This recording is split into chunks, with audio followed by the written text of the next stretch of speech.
Right, this is Moving Mountains with Perl. I wanted to give this talk in Riga, but I had to take one large set of camera equipment with me already to record talks, so I couldn't take another large set of camera equipment with me. I'm kind of glad I did, because my set of other equipment didn't make it back to Geneva, so it got lost along the way. And I'd rather this thing didn't get lost on its journey. So what is this? This is kind of an excuse for me to talk about photography and Perl and mountains. And this is a work in progress, which is not an unusual caveat when people give talks at Perl workshops and so on and so forth.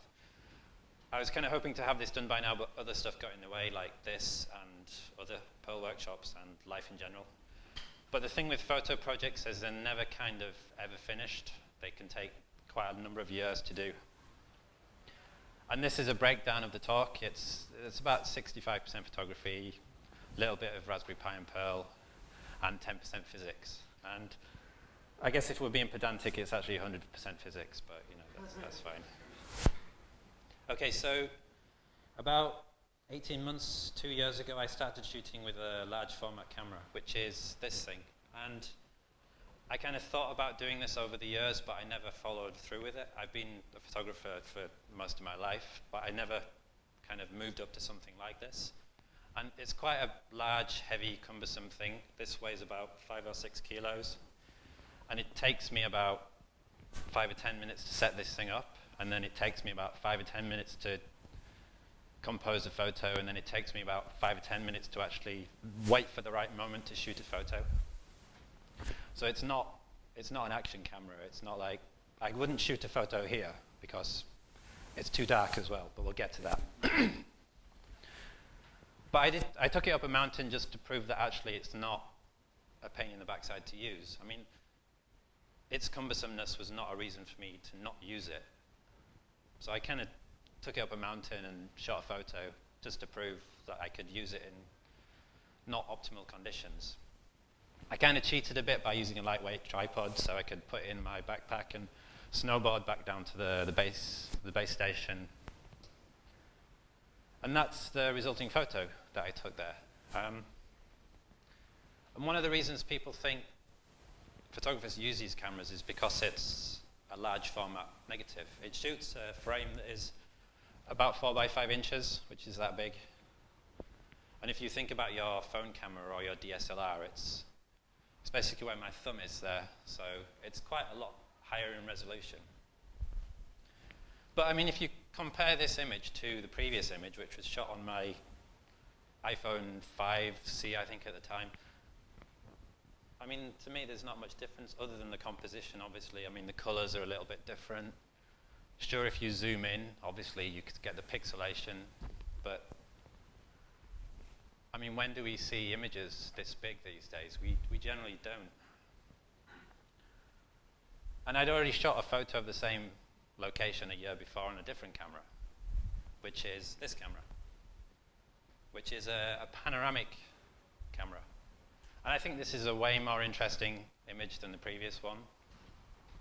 It gives you so much more context. And you've probably seen me shooting with this camera at Perl workshops, Perl events over the past 4 or 5 years.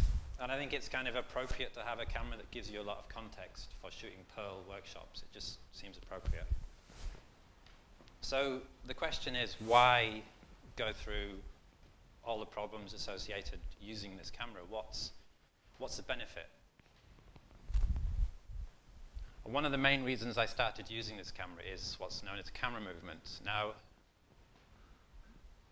cameras are kind of limited in what they can get in focus. If you think about, it's the same with the human eye. If I focus on the camera now, nothing else beyond it generally is in focus. If your eyes are okay, if I focus on you, the audience, this is now out of focus. And cameras are exactly the same. They have a plane of focus in which things are sharp, essentially.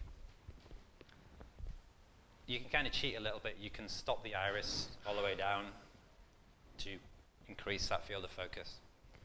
But what I can do with this camera is use its movements. So this is where the lens is, and this is the thing that records the image. And with this, I can tilt the front part of the camera forwards and backwards. And what that does is that changes the field of focus, but because the back of the camera hasn't moved, the composition is still essentially the same. So I have this example here which kind of shows you how tilting it forwards we get this diagonal field of focus rather than a vertical field of focus. And one of the example images I have is this photo of tyres at Silverstone, at the Silverstone Grand Prix last year. And I just liked how these tyres were laid out. And I wanted to get everything in focus from the front all the way to the back. And as you can see, there's kind of this diagonal field through the image. And I could actually use the movements here to get everything in focus. And to do that with another camera, a smaller camera that doesn't have movements, I would have to maybe take lots of images and then stack them in Photoshop or change my composition, you know. So this, it's like movements, one image, done. And another example of the camera movements is what's known as rise and fall. So you take a photo of buildings, you look up, it looks like they're falling over. Now obviously the human eye is very good, the human brain is very good at correcting this. You don't walk around thinking the buildings are falling over, but when you look at an image like this, it's like they are falling over. And again, this is actually trivial to fix in software these days. You can just click a button in Lightroom and it fixes it. Now, the obvious problem here is we have quite a compromise on the original composition. So I have to crop this image quite significantly to obviously get rid of the bits where I fixed it. Now on this camera, what we can do is use another camera movement called rise and fall.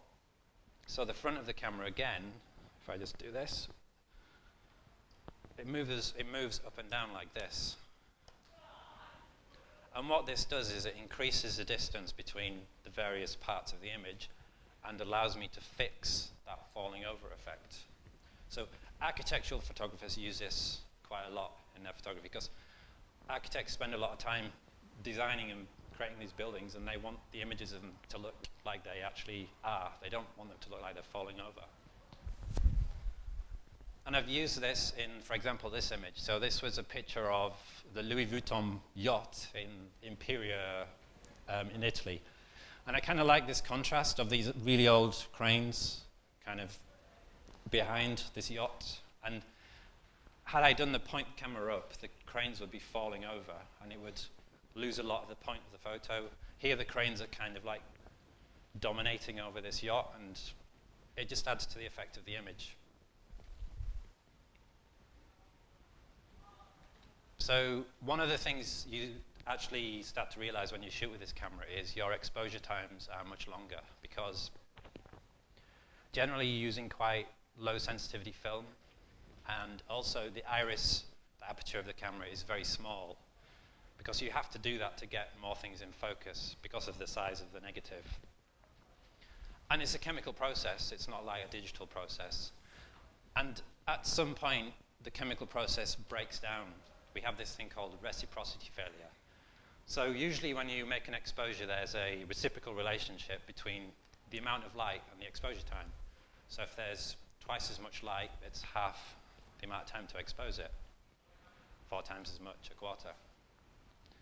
But at some point with film, this relationship breaks down, and as you can see, it goes exponential pretty much. So I have to factor this in when I shoot photos. And I even have this app on my phone that allows me to figure that out. So this film here is Fuji Velvia, which is quite bad for reciprocity failure. So this was my light meter told me this is a 4-second long exposure, but actually I had to expose it for longer than that because of the nature of the film. The point of this is that you have to think about, my exposure is 5 seconds, my exposure is a minute, my exposure is 10 minutes. What's going to happen in front of this camera when I do that?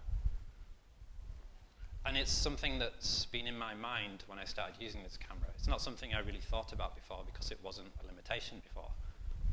And some photographers have actually used this conceptually or aesthetically in their projects that they shot. And I thought it would be nice to just go through a few examples of these long exposures.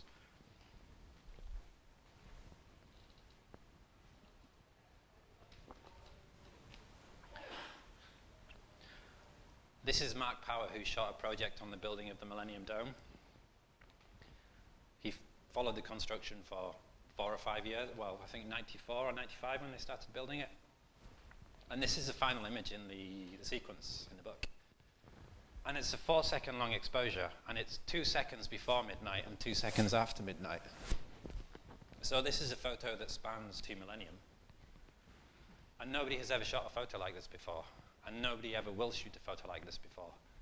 And you can call me out in 981 years if somebody does shoot a photo like this. But this is Adam Katsev, who he wanted to shoot photos of darkness, which sounds a bit strange, but he wanted the photos to look like darkness, which is actually a really hard thing to do with photography, because generally your light meter will tell you to expose for a certain value.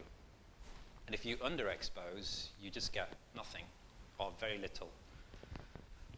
So these are about 30-minute long exposures. He experimented for years with development techniques and different chemistry, and I have no idea how he does this, because they actually look like darkness. The projector here isn't great, but the way he would exhibit these is in dark rooms, and they would be slightly backlit. So your eyes would kind of adjust to the darkness, and you would see the almost latent image there. And this is Hiroshi Sugimoto, who he wanted to shoot photos that contained an entire movie, which again is a slightly absurd thing to do, because this is 1.5 hours, 2 hours long. So obviously it just overexposes and washes out. But what happens is you get all the details in the theater. So by taking this idea, he sees other things that we don't normally see when we shoot those photos.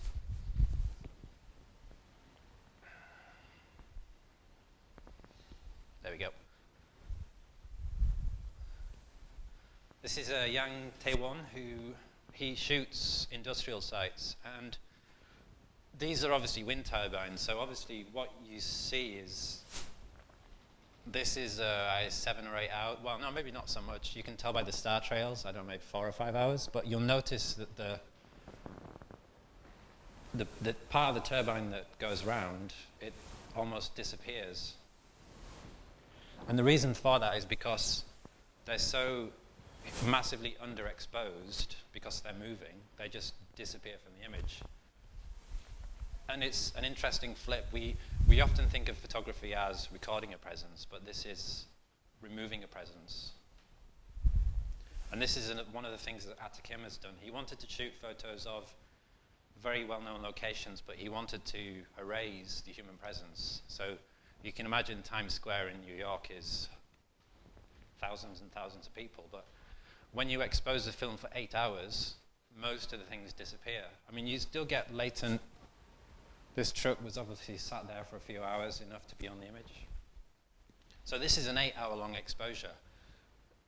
How much longer do you think we can expose a single image for? This is Michael Wesley, who shot the reconstruction of the MoMA in New York on single images.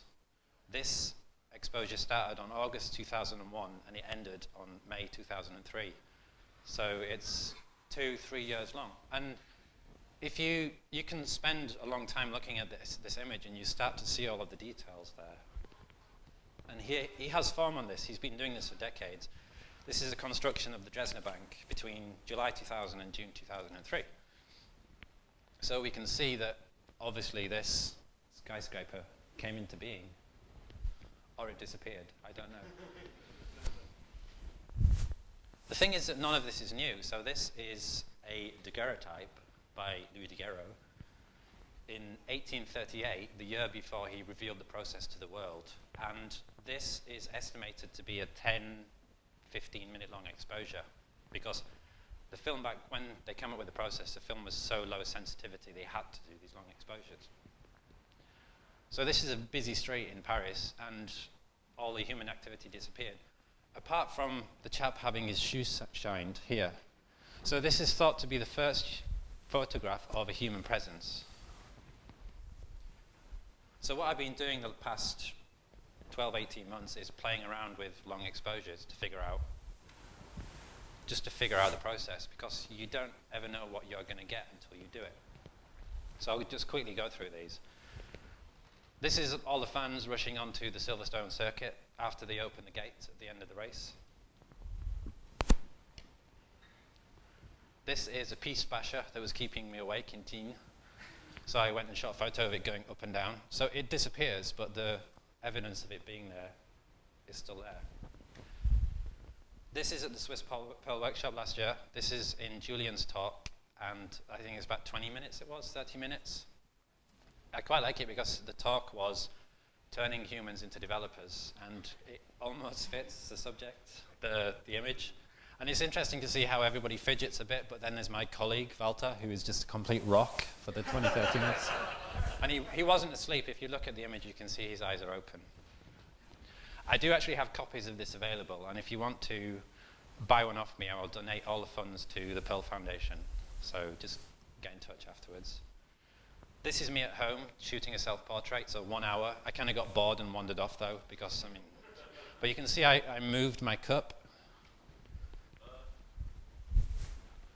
So yeah, all these things share one thing in common though. The camera stays still, and the things in front of it move or don't move. And I thought, why don't we flip that relationship a bit? So what I've been doing is working on some panning images. Why don't we just pan the camera and see what happens? And I think this is a view from my balcony, and on their own, these images aren't really that interesting, but I think when you combine them, they become more interesting as a diptych.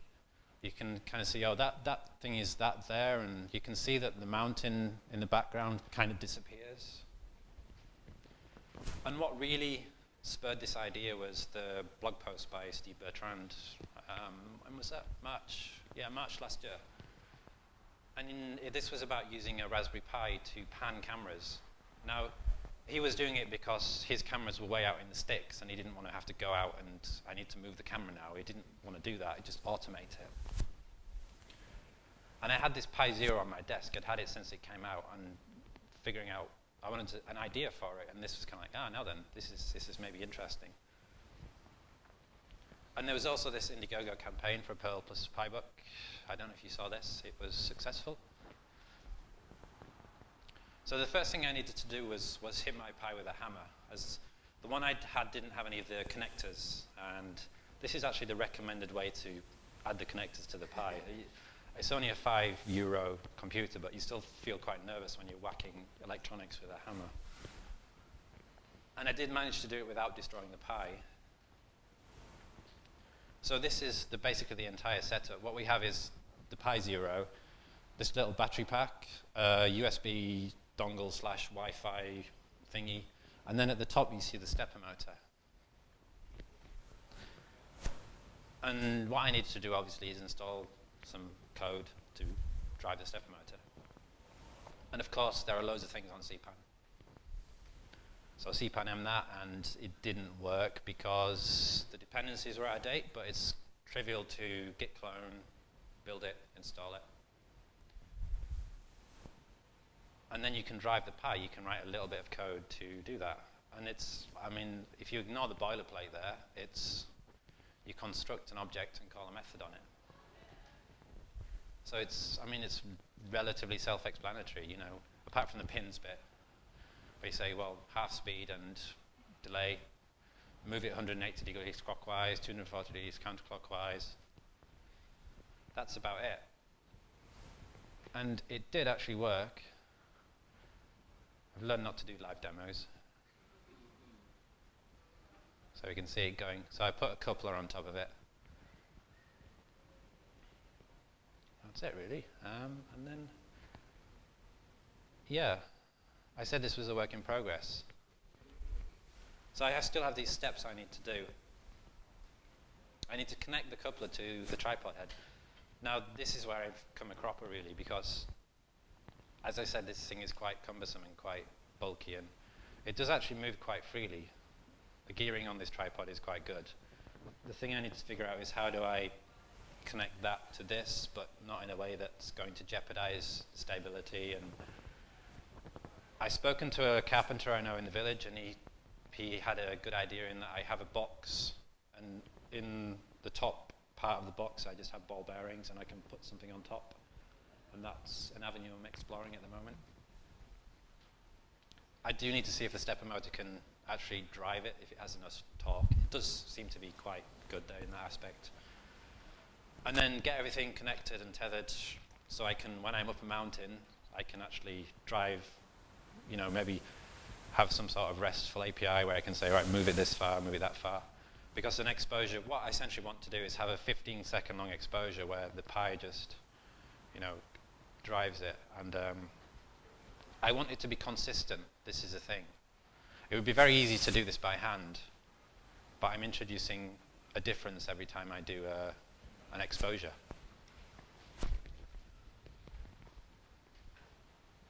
And generally that's it. Hopefully soon I'll have pictures of moving mountains powered by a Raspberry Pi and Perl. Does anybody have any questions? Yeah, I think we have a couple of minutes, maybe.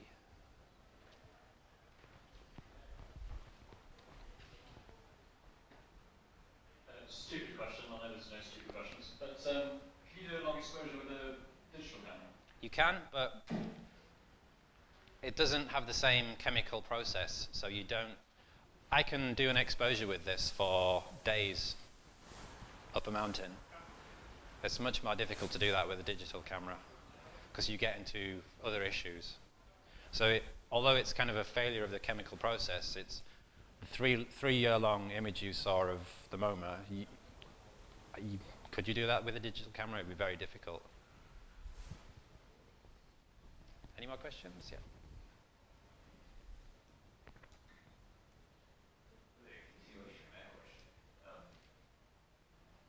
Some of those, the initial things you were talking about, the way of correction, The movements, yeah. stuff like that. And then you showed how to do that in software. Is this one of those cases where it was, you know, originally, like CGI was originally it was easier to use puppets because computers were slow, and now it's easier to do, you know, computer graphics because it's cheaper than doing puppets. And Yeah. so, I mean, something like exposure, I think is, I see a more compelling use case for analog, the chemical. There seems to be a greater difference between that and a digital picture than perhaps between using that, like the way the lens or whatever it is, we meant to correct that distortion, as opposed to just, you know, hey, let me take, you know, 3 or 4 digital pictures, you know, if I, you know, and correct those Yeah. in software. So I guess I'm asking, if the exposure thing is better in some way with that, is that also the case for those other things that that camera can do compared to digital? So if I'm understanding the question, is this a better camera to use for doing the corrections, essentially? I mean, you can actually get, so photographers still use these cameras, but they put digital backs on them. And then the point is that you have all of these movements, so you can compose your image exactly as you want it without then having to go into software and fix it. I guess the question is the software good enough and easy enough now that you don't have to do... All right, it essentially is the software, can the software fix all of this without having to do all of this? No, in some respects, but yes in others. You can fix those falling over buildings, but you then have to realize, right, I have to compose a photo such that I'm going to lose the edges. Or you can fix, I mean, the one of the buildings falling over, it's one button in Lightroom. It's literally fix the verticals. The other focusing thing is, yes, but you have to compromise, essentially. So that's the reason to use this camera. And as I say, photographers still do, they just put a digital back on it. But for me, the interesting thing is not necessarily the film versus digital thing, but it's kind of what happens when I don't know what's going to happen. That's more interesting to me. And how does that inform my approach as a photographer? So Lee's going to be around for the rest of the conference. Thank you.